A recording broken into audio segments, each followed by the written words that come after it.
Dear friends, Rudra institute दुर्ग आज आपका स्वागत करता है।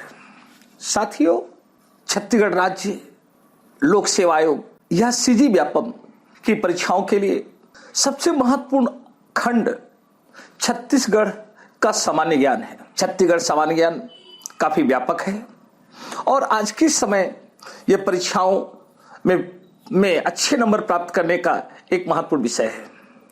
छत्तीसगढ़ का सामान्य अध्ययन बहुत व्यापक खंड होने की वजह से इनमें सबसे महत्वपूर्ण पक्ष छत्तीसगढ़ का इतिहास है। इस कड़ी में आज हम छत्तीसगढ़ के प्राचीन इतिहास का परिचय आपके समक्ष रख रहे हैं। छत्तीसगढ़ राज्य इतिहास के तीनों कालखंडों क्रमशः प्री हिस्टोरिक अर्थात प्रागैतिहासिक, प्रोटो हिस्टोरिक अर्थात आद्य ऐतिहासिक और हिस्टोरिक अर्थात ऐतिहासिक कालखंडों का प्रतिनिधित्व करता है। दोस्तों, जरा मैं इसे आपको सरल शब्दों में बताना चाहता हूं। इतिहास में प्रागैतिहासिक काल वह काल था जिस काल में मनुष्य ने लिपि का ज्ञान नहीं था। वह प्रकृति के अंचल में आदिम अवस्था में जीवन जीता था, जबकि इतिहास में आद्य ऐतिहासिक कालखंड का तात्पर्य यह है कि इस काल में मनुष्य ने लिपि अर्थात लिखना पढ़ना सीख लिया था। इस काल के संदर्भ में हम भारत के इतिहास में सिंधु घाटी सभ्यता को रख सकते हैं, किंतु इस काल की लिपि का ज्ञान आज का सभ्य समाज प्राप्त नहीं कर पाया कि आखिर उन्होंने क्या लिखा है। किंतु ऐतिहासिक कालखंड वह कालखंड है जिसमें उस काल के विषय में हमें उनके लेख, अभिलेख, साहित्यिक साक्ष्यों से जानकारी प्राप्त होती है और जिसे हम बहुत ही प्रामाणिक तौर पर समझ सकते हैं। हमारे छत्तीसगढ़ राज्य में इतिहास के तीनों कालखंडों का हमें विस्तृत स्वरूप प्राप्त होता है। इस कड़ी में रायगढ़ में लगभग 30,000 साल पुरानी सभ्यता का प्रमाण मिलता है। इसलिए रायगढ़ को शैल आश्रय का गढ़ भी कहा जाता है। छत्तीसगढ़ के प्राचीन इतिहास में हम आने वाले समय में 3 से 4 वीडियो लेक्चर में निम्न दिए गए बिंदुओं पर अध्ययन करेंगे। प्रागैतिहासिक छत्तीसगढ़, छत्तीसगढ़ राज्य के नवीन चर्चित प्रागैतिहासिक पुरातात्विक स्थल और वहां की महत्वपूर्ण विशेषताएं। इस खंड के तहत हम अगर देखें सिंधु घाटी सभ्यता, वैदिक काल, महाकाव्य काल। दोस्तों, यह एक महत्वपूर्ण पक्ष है कि हमारे राज्य में सिंधु घाटी सभ्यता के विषय में कुछ खास जानकारी प्राप्त नहीं होती। ना ही वैदिक काल का कोई खास प्रमाण है, किंतु महाकाव्य काल, महाजनपद काल और मौर्य काल के विषय में व्यापक प्रकाश पड़ता है। जहां तक प्रश्न ये है कि वैदिक काल के संदर्भ में अगर हम देखें तो वैदिक काल के संदर्भ में हमें प्राचीन ग्रंथों में विंध्य पर्वत का उल्लेख मिलता है। वस्तुतः विंध्य पर्वत के दक्षिण में दक्षिण कौशल है, इतनी ही जानकारी हमें इस काल के विषय में मिलती है। जबकि महाकाव्य काल के विषय में बहुत व्यापक जानकारी है। दोस्तों, महाकाव्य काल का मतलब क्या होता है? भारतीय इतिहास में रामायण और महाभारत 2 प्रमुख महाकाव्य हुए और इस काल के बहुत से ऐतिहासिक और जनश्रुतियों के आधार पर हमें जानकारी प्राप्त होती है। महाकाव्य काल में रामायण और महाभारत से संबंधित बहुत से स्थल और साक्ष्य हमें प्राप्त होते हैं, जिन्हें हम आगे आपको वीडियो के माध्यम आगे हम आपको प्रस्तुत प्रकाश डालेंगे। महाजनपद काल भारत के इतिहास का वह कालखंड जब संपूर्ण उत्तर भारत 16 महाजनपदों में बटा हुआ था। ये महाजनपदों के दौर में ही जैन और बौद्ध अर्थात धार्मिक क्रांतियों का काल हुआ। इसके उपरांत भारत का प्रथम साम्राज्य पाटलिपुत्र को केंद्र में रखकर हर्यक वंश का उदय हुआ, जो तथागत बुद्ध का समकालीन था। हर्यक वंश के उपरांत हमारे देश में शिशुनाग वंश और उसके उपरांत नंद वंश का उदय हुआ। नंद वंश का अंत महान आचार्य चाणक्य के प्रयासों से चंद्रगुप्त मौर्य ने किया और इस तरह भारत एक सूत्र में केंद्रीकृत राज्य के तहत मौर्य काल में आया। मौर्य काल को हम 323 से 150 ईस्वी के मध्य रखते हैं। छत्तीसगढ़ दोस्तों, इसके अलावा खंडों में मौर्य काल के उपरांत सातवाहन काल हुआ, जो मध्य भारत में मूलतः महाराष्ट्र, आंध्र प्रदेश और छत्तीसगढ़ के कुछ भागों को केंद्र में रखकर शासन किया। सातवाहन राजाओं की राजधानी पैठण या प्रतिष्ठान थी, जो कि वर्तमान में महाराष्ट्र में स्थित है। दोस्तों, हमारे देश में चीनी जातियों ने आक्रमण किया था। इनमें शक, कुषाण, हुण आदि हैं। किंतु कुषाण काल का भारतीय इतिहास में काफी प्रभाव पड़ता है और हमारे छत्तीसगढ़ राज्य में भी कुषाण कालीन कई साक्ष्य प्राप्त होते हैं। इसी प्रकार मेघवंश यह एक संक्षिप्त काल था और इसके विषय में बहुत कम जानकारियां प्राप्त होती हैं, किंतु छत्तीसगढ़ राज्य में वाकटक वंश के विषय में काफी जानकारी प्राप्त होती है। दोस्तों, वाकटक वंश गुप्त काल का समकालीन ही था। वाकटक वंश के शासक हमारे राज्य से लगे हुए विदर्भ क्षेत्र अर्थात महाराष्ट्र का नागपुर क्षेत्र, जहां पर नंदीवर्धनपुर को राजधानी बना के शासन करते थे, और वाकटक राजाओं का हमारे राज्य के दक्षिण में स्थित नल नागवंशी राजाओं से संघर्ष होता है, इसकी जानकारी प्राप्त मिलती है। भारत के ऐतिहासिक कालखंड में महान सम्राटों का काल गुप्त काल को माना जाता है, जो 3वीं से लेकर 6वीं शताब्दी ईस्वी तक पाटलिपुत्र और उज्जैनी को केंद्र में रखकर लगभग संपूर्ण उत्तर भारत में शासन किया। गुप्त काल को महान सम्राटों का काल भी कहा जाता है।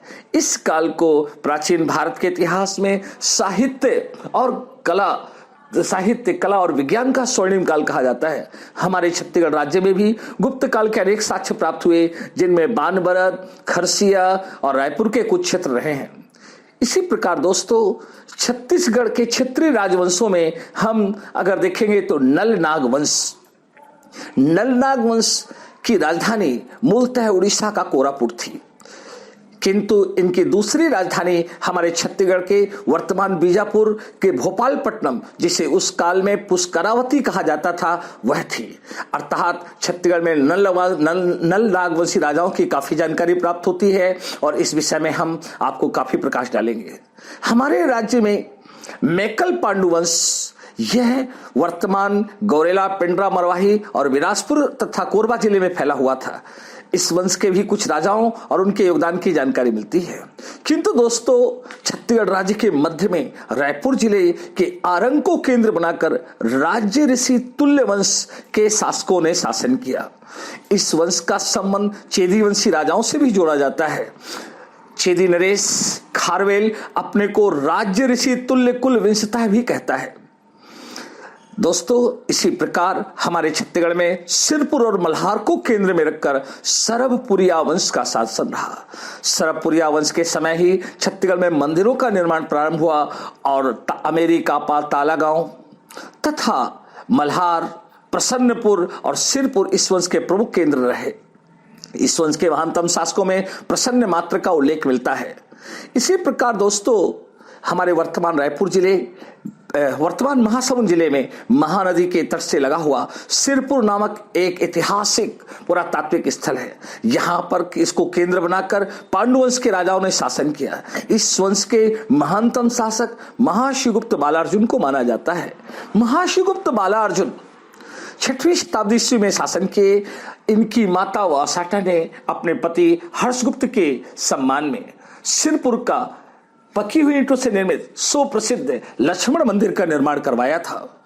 दोस्तों, महाशिवगुप्त बालार्जुन के शासनकाल में ही चीनी यात्री वेइनसांग सिरपुर आया था, ऐसी जानकारी हमें प्राप्त होती है। सिरपुर सभी धर्मों के केंद्र के रूप में विकसित हुआ। यहाँ शैव मत के अलावा बौद्ध और जैन मत के भी काफी साक्ष्य मिले। अगर कहा जाए तो छत्तीसगढ़ में बौद्ध मत की सर्वाधिक जानकारियां सिरपुर से प्राप्त होती हैं। इसी कड़ी में 9वीं शताब्दी में वर्तमान कोरबा जिले के पाली को केंद्र में रखकर बाणवंश का शासन हुआ। बाणवंश के 2 प्रमुख शासकों की जानकारी मिलती है, जिनमें विक्रमादित्य प्रथम, जिसे जयमेव भी कहा जाता था, इन्होंने खजुराहो शिल्प शैली में पाली के सुप्रसिद्ध शिव मंदिर का निर्माण करवाया। बाणवंश के दूसरे शासक के रूप में हमें विक्रमादित्य की जानकारी मिलती है, जिसके ऊपर त्रिपुरी के राजकुमार शंकरगढ़ मुग्धतुंग ने आक्रमण किया और इस क्षेत्र को कलचुरी प्रभाव के तहत ले आया। दोस्तों, छत्तीसगढ़ राज्य से लगा हुआ उड़ीसा का संबलपुर या उड़ीसा राज्य के काफी क्षेत्र है। इसी प्रकार पर्वत द्वारक वंश के राजाओं ने उड़ीसा के वर्तमान खरियार रोड की परथला को राजधानी बना के शासन किया। पर्वत द्वारक वंश के राज्य में हमारे गरियाबंद जिले का देवभोग क्षेत्र शामिल था। इस विषय में हमें 13 सिंघा अभिलेख से जानकारी मिलती है। दोस्तों, छत्तीसगढ़ में उड़ीसा के सोनपुर क्षेत्र में सोमवंश के शासन का भी प्रभाव रहा और इनके विषय में भी हमें काफी जानकारियां प्राप्त होती हैं। आइए दोस्तों, छत्तीसगढ़ इतिहास, प्राचीन इतिहास के परिचय खंड में आज हम आपको प्राग ऐतिहासिक कालखंड अर्थात प्री हिस्टोरिक काल के विषय में जानकारी देते हैं। दोस्तों, ये आपको ध्यान रखना चाहिए कि छत्तीसगढ़ के इतिहास में प्राग ऐतिहासिक स्थलों के विषय में हमेशा प्रश्न पूछे जाते हैं और इसके विषय में काफी जानकारी मानी जाती है। इस कड़ी में हम अगर देखते हैं तो प्राग ऐतिहासिक काल वह कालखंड था जिस काल को हम पेलियोलिथिक या पाषाण एज के नाम से जानते हैं। इस काल के साक्ष्य यानी इस काल का मनुष्य पत्थरों और आखेट पे आधारित जीविका जीता था। इनके उपकरण पत्थर या हड्डियों से बने होते थे। इनके कई साक्ष्य हमें विविध स्थलों में प्राप्त हुए हैं। आइए दोस्तों हम देखते हैं पाषाण काल। सामान्यतः पाषाण काल को 4 भागों में वर्गीकृत किया जाता है। देखिए दोस्तों, आपके समझ जो चार्ट है, इस चार्ट में हम पाषाण काल के कालखंड, हमारे राज्य में प्राप्त इससे संबंधित स्थल और वहां प्राप्त पाषाण उपकरणों पर प्रकाश डाल रहे हैं। अतः आप उनको ध्यान दीजिए। पूर्व पाषाण काल प्री पेलियोलिथिक एज, इस काल के पाषाण उपकरण अरपा नदी घाटी। दोस्तों, यह एक रोचक तथ्य है कि पुराने किताबों और साक्ष्यों में हमें महानदी घाटी का नाम उल्लेख मिलता है, लेकिन वर्तमान में पेंड्रा रोड गौरेला पेंड्रा मरवाही जिले के तहत आता है। यहां अरपा नदी घाटी पेंड्रा रोड के निकट धनपुर नामक स्थल है और धनपुर में हमें प्रागैतिहासिक कई पाषाण उपकरण प्राप्त हुए हैं, जो कि मूलतः वो उपकरण ऐसे थे जब मनुष्य ने प्रारंभिक तौर पे पत्थरों को उपकरण के रूप में प्रयोग किया। इनमें पेबुल, चापर या हम कह सकते हैं कि अनगढ़ पत्थर के उपकरण थे। इन पत्थर के उपकरणों का सिर्फ अरपा नदी घाटी नहीं बल्कि रायगढ़ जिले में सिंघनपुर गुफा में भी अनेक साक्ष्य प्राप्त होते हैं। दोस्तों, पाषाण काल का दूसरा कालखंड मध्य पाषाण काल है या इसे मेसोलिथिक एज भी हम कह सकते हैं। इस काल में के औजार उपकरण हमें रायगढ़ जिले के कबरा पहाड़ में मिले हैं। इस काल में थोड़ा सा पाषाण उपकरणों का स्वरूप बदला और वह आसानी से पकड़े जाने लायक थे, जबकि उत्तर पाषाण काल यह कालखंड के औजार धनपुर सिंघनपुर गुफा में मिले हैं। इसमें हमें भेदनी अर्थात छोटे छोटे उपकरण और पत्थर के कई उन्नत उपकरण हमको प्राप्त होते हैं।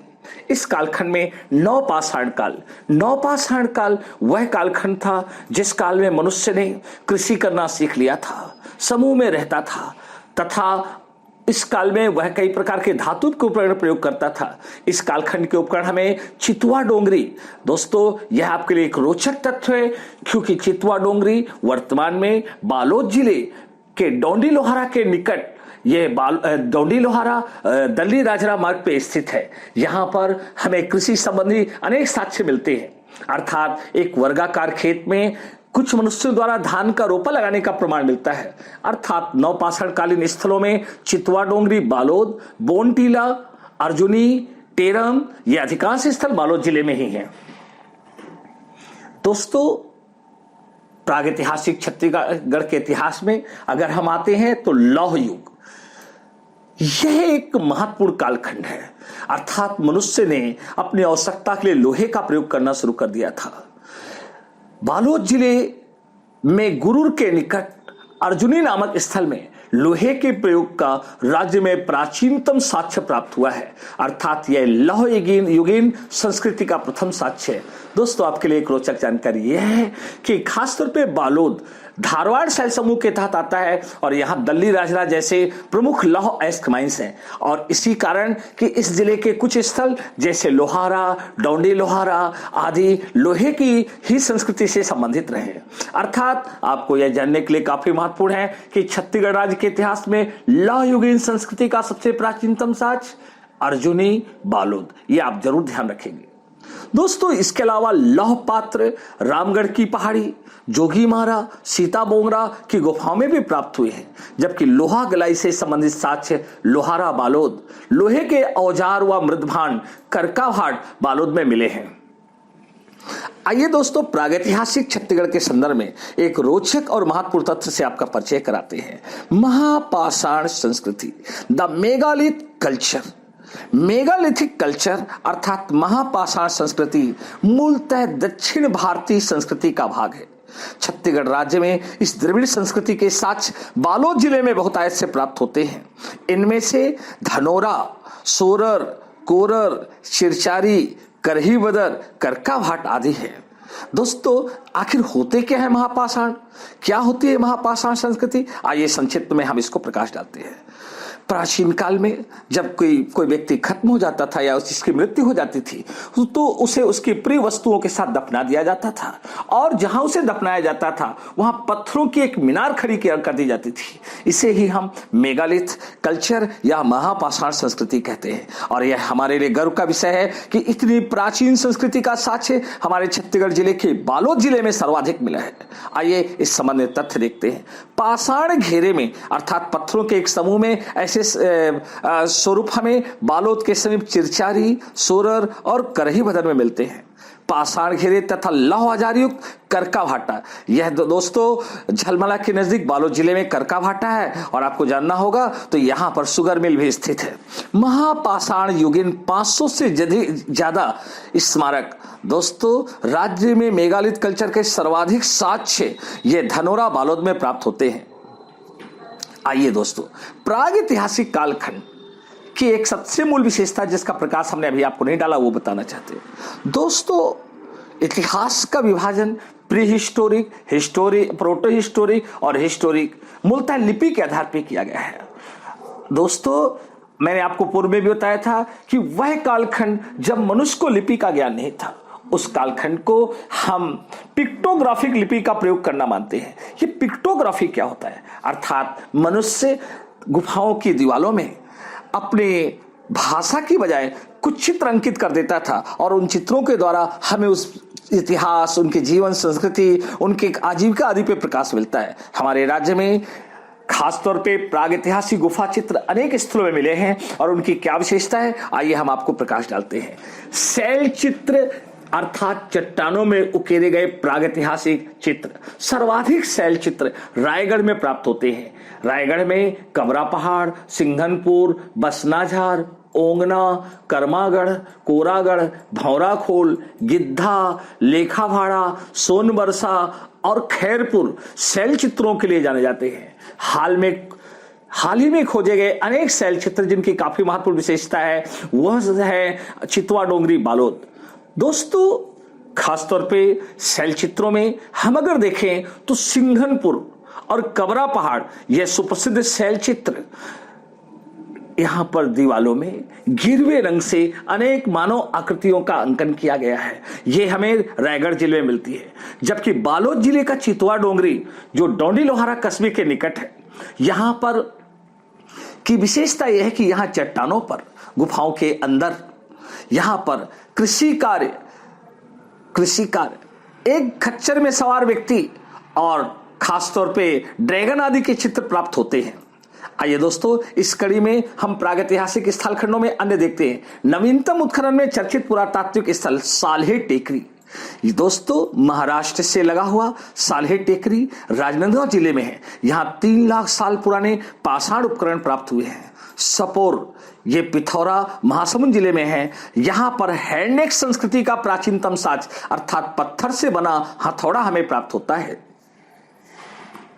छत्तीसगढ़ के प्रमुख प्रागैतिहासिक स्थल, आइए दोस्तों, प्रारंभिक हो या मुख्य परीक्षा हो, इन स्थलों पे कुछ क्वेश्चन आते हैं और छोटे संक्षिप्त क्वेश्चन होते हैं, हम उनमें आपको प्रकाश डालते हैं। ओंगना, रायगढ़ जिले का धर्मजयगढ़ के दक्षिण पूर्व में धर्मजयगढ़ से लगभग 5 किलोमीटर की दूरी पर ओंगना की पहाड़ियां हैं।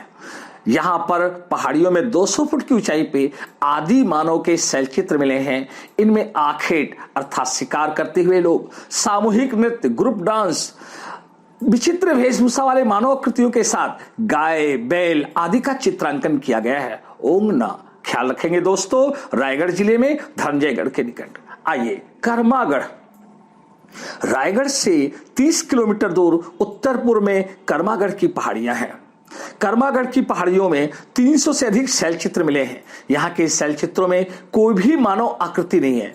एक बात आप ध्यान रखेंगे दोस्तों, हमारे राज्य में बहुत से शैल चित्र विभिन्न गुफाओं में प्राप्त हुए हैं, लेकिन इकलौती ऐसे शैल चित्र जहां किसी मानव आकृति का अंकन नहीं है वह करमागढ़ की गुफाएं हैं रायगढ़। दोस्तों, कर्मागढ़ की गुफाओं में जो शैल चित्र हैं उनमें मेढक अर्थात हमारी छत्तीसगढ़ी भाषा में मेचका, मछली, सांप, कछुआ, छिपकली, जंगली सुअर, गोह, लता पुष्प से युक्त कुंज जिसमें तितलियों का सुंदर अंकन है, इसके अलावा जल सरोवर, कमल आदि के चित्र, यह विलक्षण प्रागैतिहासिक चित्र कर्मागढ़ रायगढ़ जिले में।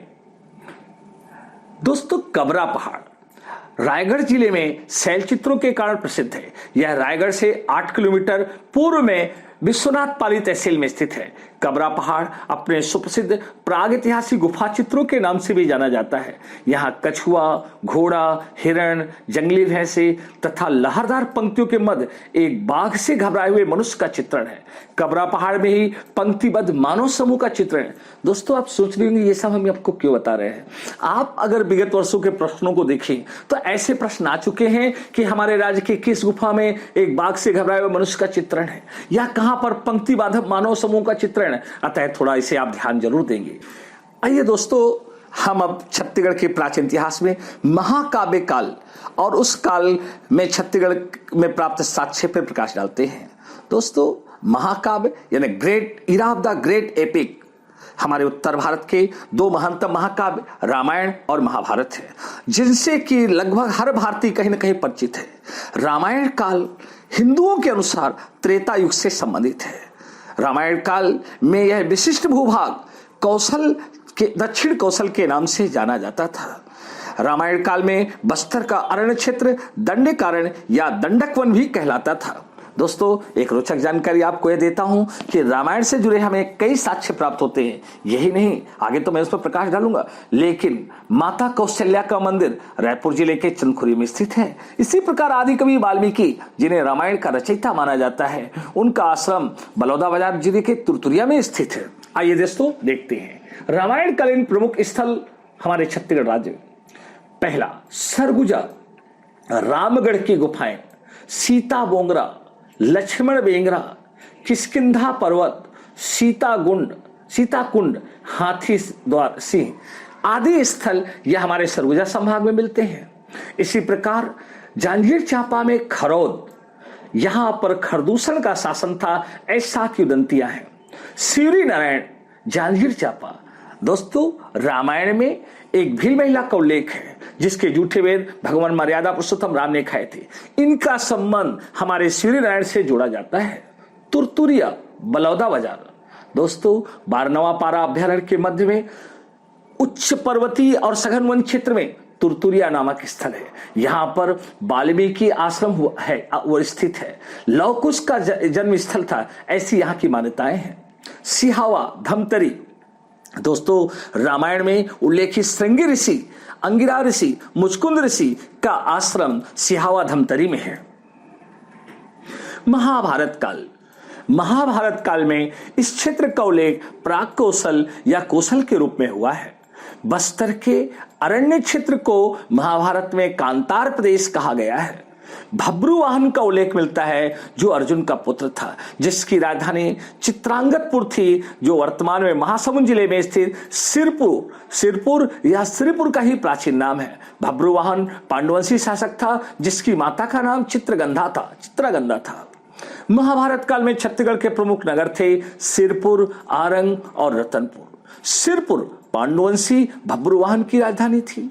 आरंग राजा मोरध्वज की राजधानी थी। मणिपुर वर्तमान रतनपुर का ही प्राचीन नाम मणिपुर था और यहां ताम्रध्वज की भी राजधानी रही है। दोस्तों, गुंजी, जांजगीर चांपा। महाभारत काल में इसे ऋषभ तीर्थ के नाम से जाना जाता है। यह बहुत प्रामाणिक और महत्वपूर्ण साक्ष्य है कि महाभारत महाकाव्य के वन पर्व में इस राज्य के इकलौते स्थल ऋषभ तीर्थ का उल्लेख मिलता है, जिसे वर्तमान में गुंजी कहा जाता है। महाजनपद काल। दोस्तों, भारतीय इतिहास के कालखंड में 600 ईसा पूर्व के काल को महाजनपद काल या धार्मिक क्रांतियों का काल कहा जाता है। महाजनपद काल से भारत का व्यवस्थित इतिहास मिलना शुरू होता है। इस काल में बौद्ध रचना अंगुत्तर निकाय और जैन ग्रंथ भगवती सूत्र में हमें 16 महाजनपदों का उल्लेख मिलता है। इन 16 महाजनपदों में एक कौशल महाजनपद भी था जो 2 भागों में बटा हुआ था, उत्तर कौशल और दक्षिण कौशल। इनमें दक्षिण कौशल का संबंध हम छत्तीसगढ़ क्षेत्र से जोड़ते हैं। महात्मा बुद्ध दक्षिण कौशल की राजधानी सिरपुर में 3 माह तक राजा विजय के निवेदन पर निवास किए थे। ऐसी जानकारी हमें अवदान शतक नामक बौद्ध ग्रंथ और चीनी यात्री वेनसांग की पुस्तक सी यूकी से मिलती है। छत्तीसगढ़ में मौर्यकालीन साज। दोस्तों, भारत के इतिहास में 323 से 150 ईसा पूर्व अर्थात बीसी को मौर्य काल के नाम से जाना जाता था। दोस्तों, यह एक रोचक तथ्य है कि संपूर्ण भारत को एक राजनीतिक सूत्र में बांधने का श्रेय चाणक्य के प्रयासों से चंद्रगुप्त को जाता है और यही मौर्य काल के संस्थापक थे। हमारे राज्य में मौर्य काल के अनेक साक्ष्य प्राप्त होते हैं। आइए इन पे देखते हैं। कोटा डोल। दोस्तों, कोरिया जिले में बनास और गोपत के संगम पर कोटा डोल नामक एक पुरातात्विक स्थल है। यहाँ अशोक द्वारा निर्मित सिंह स्तंभ के अवशेष और अनेक बौद्ध स्तूपों के अवशेष प्राप्त हुए हैं। अशोक कालीन आठवीं राज मिट्टी के परकेटे वाले गढ़ को पहचान बस्तर के आदिवासी क्षेत्रों से की जाती है। रामगढ़ के पहाड़ में स्थित सीता बोंगरा और जोगी मारा की गुफा से प्राप्त पाली व ब्राह्मी लिपि के शिलालेख 3री शताब्दी ईसा पूर्व में मौर्य सम्राट अशोक के काल से जोड़े जाते हैं। जोगी मारा की गुफा से प्राप्त यह अभिलेख छत्तीसगढ़ में पाए गए सर्वाधिक प्राचीन अभिलेख है। जोगी मारा की गुफा से प्राप्त अभिलेख में सुतनुका नामक देवदासी का उल्लेख है और यह चित्र मौर्य कालीन है। देवदासी और उसके प्रेमी देवदत्त का उल्लेख मिलता है जो 4वीं शताब्दी ईसा पूर्व के हैं। प्राक मौर्य काल की आहत मुद्राएं। आहत दोस्तों पंचमार्क कॉइन्स या सील रायपुर जिले के तारापुर, आरंग, उड़ेला आदि स्थानों में प्राप्त हुई है। मौर्यकालीन आहत सिक्के या पंचमार्क सिक्के जांजगीर चांपा के अकलतरा, ठठारी, बायर, गुजरा, तारापुर, बार और बिलासपुर में मिले हैं। मौर्यकालीन चांदी के सिक्के तारापुर, सारंगढ़ और अकलतरा में मिले हैं। इसी काल में छत्तीसगढ़ में जैन और बौद्ध धर्म का प्रचार हुआ था। जैन और बौद्ध भिक्षुओं के विहार स्थल आरंग, सिरपुर महासमुंद और तुरतुरिया में प्राप्त हुए हैं। तुरतुरिया बलौदा बाजार बौद्ध भिक्षुओं का एक विहार मिला है। इसमें भगवान बुद्ध की एक विशाल प्रतिमा आज भी विद्यमान है। बकेला कबीरधाम जैन तीर्थंकर ऋषभ देव की मूर्ति मिली जो जैन धर्म के इस क्षेत्र में विस्तार का प्रमाण उपलब्ध कराती है। दोस्तों, हमने आपको छत्तीसगढ़ के प्राचीन इतिहास में प्रकाश डालने का प्रयास किया है। अपकमिंग वीडियो के लिए आप लोग ध्यान देंगे छत्तीसगढ़ का प्राचीन इतिहास पार्ट 2। Thanks for watching. दोस्तों, हमें पूरा विश्वास है कि आप हमें सहयोग करेंगे, इस वीडियो को लाइक करेंगे, शेयर करेंगे, सब्सक्राइब करेंगे और खासतौर पे इस विषय में अपने सुझाव जरूर देंगे कि वीडियो आपको कैसा लगा। धन्यवाद।